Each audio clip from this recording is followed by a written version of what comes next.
भगवते रुद्राय ॐ नमो भगवते रुद्राय ॐ नमो भगवते रुद्राय। मातृदेवो भव, पितृदेवो भव, ஆச்சாரிய தேவோ பவ, அஸ்மத் குருப்யோ நம. நமஸ்தே ஆல். அடுத்த ரூல் வந்து இது ரூல் நம்பர் 18. சந்திரன் செவ்வாய் ராகு இணைந்து அல்லது ஒன்றுக்கொன்று திரிகோணத்தில் பாகை நெருக்கமாக இருந்தால் குடும்பத்தில் துர்மரணம் இருக்கும். மனநிலை பாதிப்பு உள்ளவர் இருப்பார். வளர்ப்பு பிராணிகள் எதிர்பாராமல் உயிரிழக்கும். இன்னும் பல. இது வந்து ஒரு ரூல். இது நாம் ஏற்கனவே அந்த குரூப்பில் கிட்டத்தட்ட ஒரு 2 இயர்ஸ்க்கு முன்னாடி டிஸ்கஸ் பண்ண ஒரு ரூல். அதுக்கப்புறம் நானே கிட்டத்தட்ட ஒரு 50-60 ஜாதகம் பார்த்துட்டேன் நான். அது மாதிரி அமைப்பு இருக்கு. எபோ 80% 90% எல்லாருமே இது ஆமான் இருக்காங்க.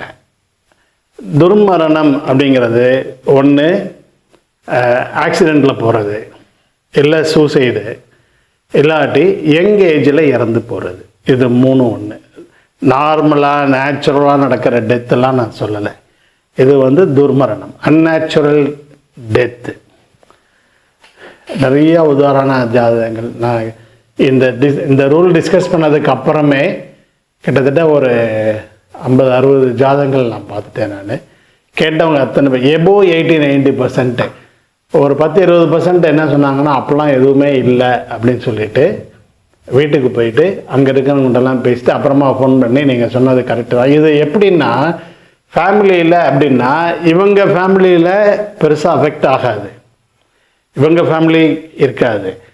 சித்தப்பா ஃபேமிலியில், அதாவது சித்தப்பா பெரியப்பா அப்பாவோட சிப்ளிங்ஸ், அம்மாவோட சிப்ளிங்ஸ், அப்பாவோட கூட பிறந்தவங்க அவங்க ஃபேமிலி, அம்மாவோட கூட பிறந்தவங்க அவங்க ஃபேமிலி, இப்படி தான் நடக்கும். ரொம்ப ரேராக இன்னொன்று நடக்கும். இவங்க ரொம்ப நல்லா பழகின ஒருத்தர், ரொம்ப காலமாக பழகின ஒருத்தர். ஏன்னா இதுக்கு நிறைய எக்ஸாம்பிள் சார்ட் சொல்லலாம், நான் சொல்கிறேன். நான் இது கேரண்டியாக நடக்குது. இது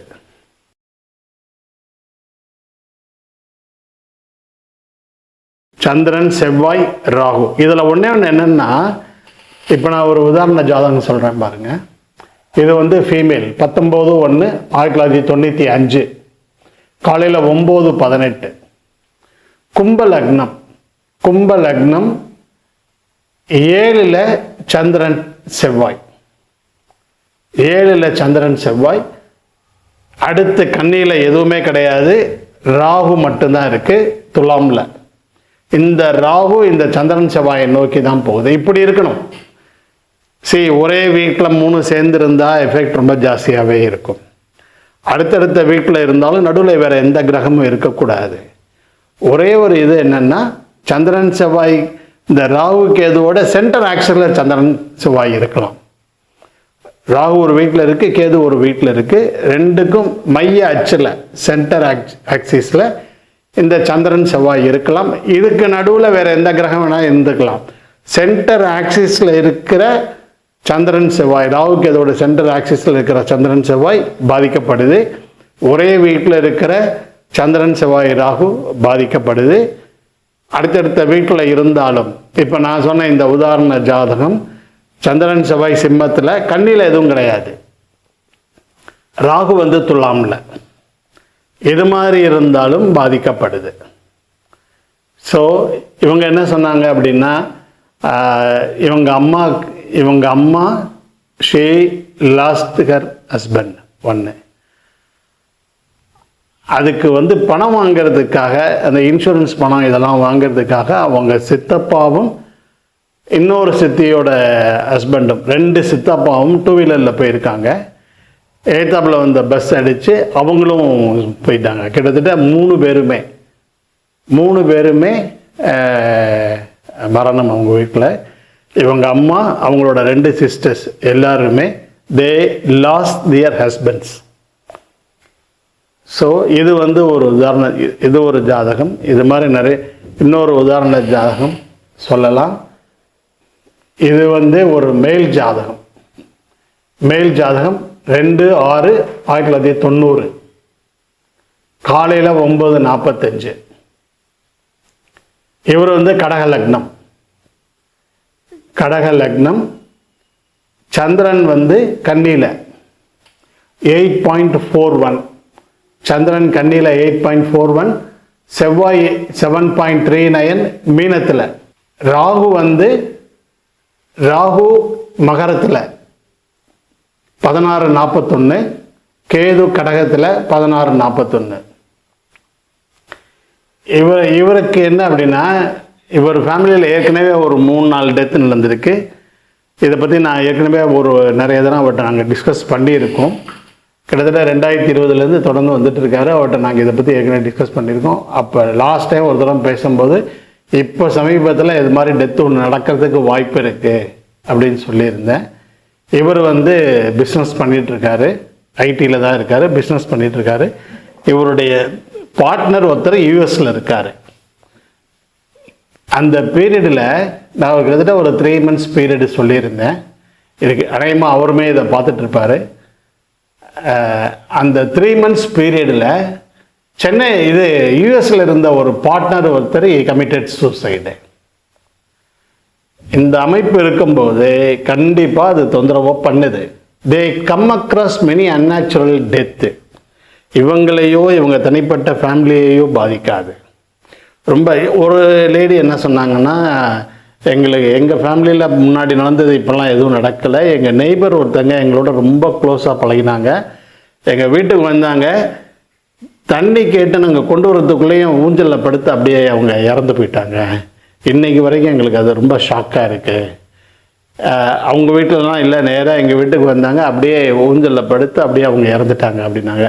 இது மாதிரியான அன்நேச்சுரல் டெத்து ஒவ்வொருத்தங்க ஒவ்வொரு ரீசன் சொல்லியிருக்காங்க, ஒவ்வொரு கதை சொல்லியிருக்காங்க.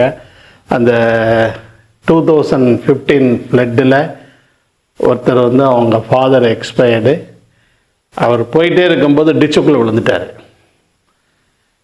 விழுந்து அதுக்கப்புறமா எங்கே போனார் என்ன ஏதுன்னா ஒன்றுமே தெரியல. ரொம்ப நாள் கழித்து எங்கேயோ அந்த பாடி கிடச்சி, அதுக்கப்புறமா யார் மூலமாக இவங்க காணும்னு சொல்லி, இது மாதிரி நிறைய விஷயங்கள் இருக்குது. நிறைய உதாரண ஜாதகங்கள் இருக்குது. நான் சொல்கிறது ஒன்று தான், நீங்கள் உங்கள் கையில் இருக்கிற ஜாதகங்களை செக் பண்ணிவிட்டு நீங்கள் சொல்லுங்கள். அது ஒன்று தான் சொல்ல முடியும். இது மாதிரி உதாரண ஜாதகங்கள் நம்ம பேசினா நிறையா வரும். இன்னொன்று நான் சொல்லிடுறேன், எபோவ் 70% இது மேட்ச் ஆகும். 20-30% யார் ஜாதகத்துலையா இருக்குது அப்படின்னா எதாவது நடக்கும்போதெல்லாம் நீங்கள் அதெல்லாம் எதுவுமே கவலைப்பட வேண்டாம். இது சிப்ளிங்ஸ் சைடில் தான், அப்பாவோட சிப்ளிங்ஸு அம்மாவோட சிப்ளிங்ஸு அவங்க சைடு ஃபேமிலி அது மாதிரி தான் நடக்கும். அதெல்லாம் நீங்கள் அனாவசியமாக கவலைப்பட வேண்டாம். உங்களை எப்படி பாதிக்கும், எதுக்கு உங்களுக்கு சொல்லணும், உங்களை எப்படி பாதிக்கும்னா ஒன்று தான், கிடைக்க வேண்டிய ஒன்றை கிடைக்க விடாமல் தடுத்துக்கிட்டே இருக்கும்.